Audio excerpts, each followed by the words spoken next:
I think Final Fantasy Resonance has become one of the most misunderstood things that Square Enix has announced in a long time. And look, I understand why. When it was revealed, plenty of people saw another exciting HD 2D game, but once they learned it was based on a mobile game, the reaction became a lot more predictable. Oh, this is going to be one of those gacha games getting a console version, right? But after hearing producer Keisuke Nakashima speak about the project at Japan Expo in Paris the other day, we've got so much more proof that this is not just a cash grab port. This is a standalone premium Final Fantasy game built around turn-based combat, a world map, crystals, airships, with all of that gacha yuckiness, live service structure stuff removed. So to me, Final Fantasy Resonance feels like Square Enix is asking, does this kind of Final Fantasy, does it still have a place in today's gaming landscape? So before we get to all that and explore that and the importance of this game, don't forget to like and subscribe, leave your comments down below.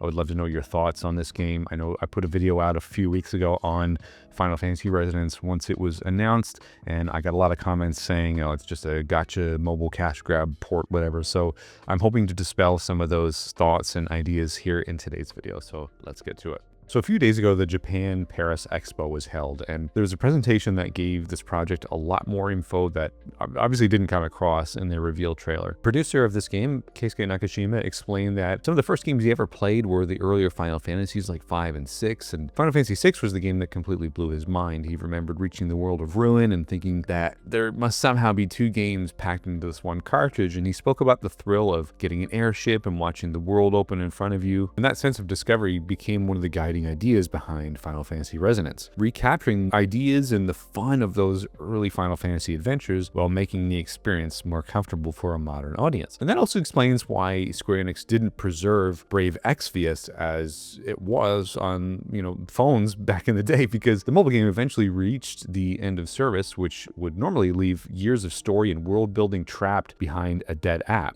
And even if you don't care for a mobile game, it is pretty sad.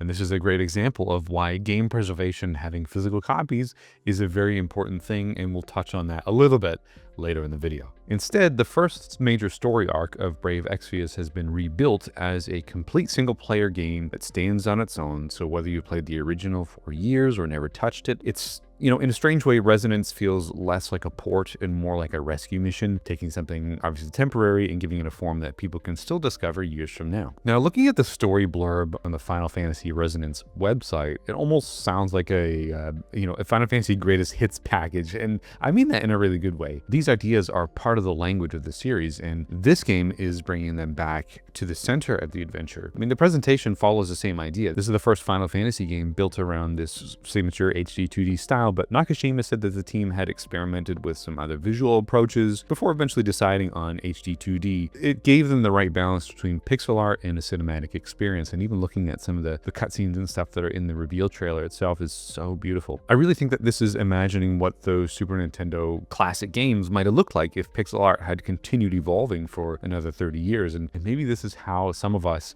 who played those games back then might remember them now.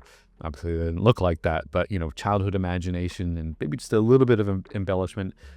This is what it might have looked like to us back in the 90s. Now, the combat is an incredibly important part of this whole thing, because since the PlayStation 2 era, this series has completely reinvented itself, almost like with every new entry, and I don't think all of that experimentation was a mistake necessarily. Final Fantasy has survived because it refuses to stand still, and that can be a good thing, but it has meant that the version many of us grew up with has gradually faded into the background. Resonance, I think, is proof that Square Enix is looking at these older foundations and asking how they might work today. And it's arriving at a great time, because with some big releases in the last few years proving that turn-based isn't dead, and truthfully never was, and I don't know who would have suggested that to begin with, but I feel like there was this narrative going around, but the audience for turn-based games, they're clearly there. And Nakashima said that the team focused on making battles immediately satisfying. They'll give you the freedom when building party. So enemies have weaknesses and a stagger gauge, so you're trying to break the defenses and control turn order and create openings. I really like the idea of this, because oftentimes, if you're like me, you'll just pick your strongest attack to blow through random encounters,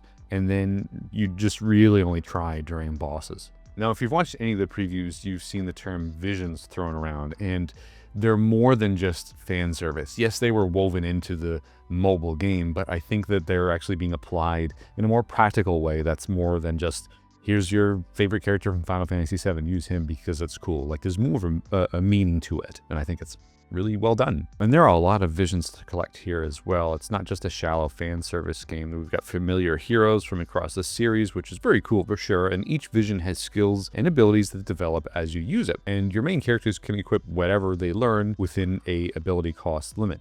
And Nakashima compared it directly to Final Fantasy V's job system, which gives it so much more weight, again, than just being a basic crossover gimmick. And what I love is how neatly this transforms one of Brave Exvius's mobile foundation. Like I said before, I mean, a system once built around collecting characters is now being used for traditional RPG progression. It was also said that balancing all 26 visions was one of the hardest parts of development because none of these beloved characters could feel useless.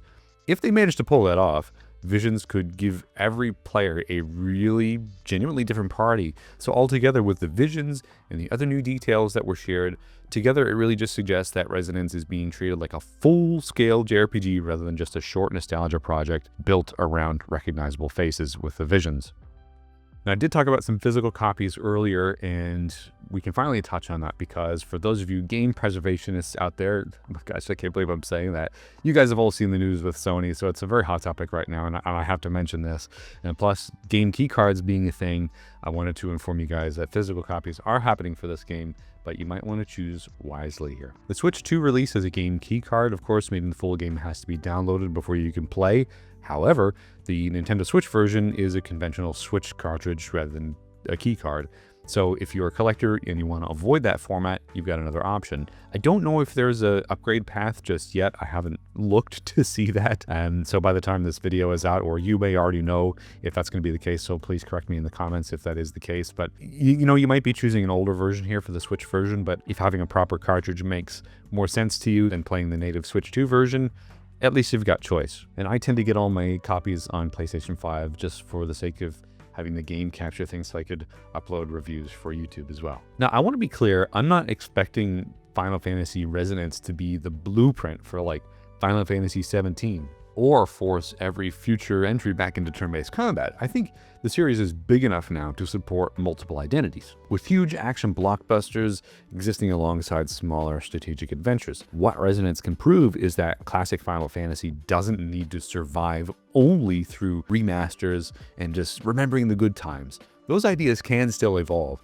They can still attract a modern audience and support something new without chasing the scale of the Final Fantasy VII Remake trilogy. And Nakashima ended the Paris presentation saying that longtime players should rediscover their favorite Final Fantasy memories in this game, while newcomers should also find something that makes the series charming. So I can't think of a better mission statement here, and I'm really excited for what's in store with us for Final Fantasy Resonance. And again, this is based off of a mobile game, and this is only the first section of the story. So if this does well, I dare say we'll see some more new things as well. And again, I think HD 2D is a beautiful art style, and I'm excited to see how it's handled with the Final Fantasy title attached to it. So are you guys excited? I'm really excited to see this full game. I don't know whether it's going to be the best Final Fantasy in years or maybe just an exciting little project. I'll know once I get my hands on it, and I can't wait to share my thoughts then as well. So thank you so much for watching. Don't forget to leave your thoughts and like and subscribe, and we'll see you again on another video next time. Bye-bye.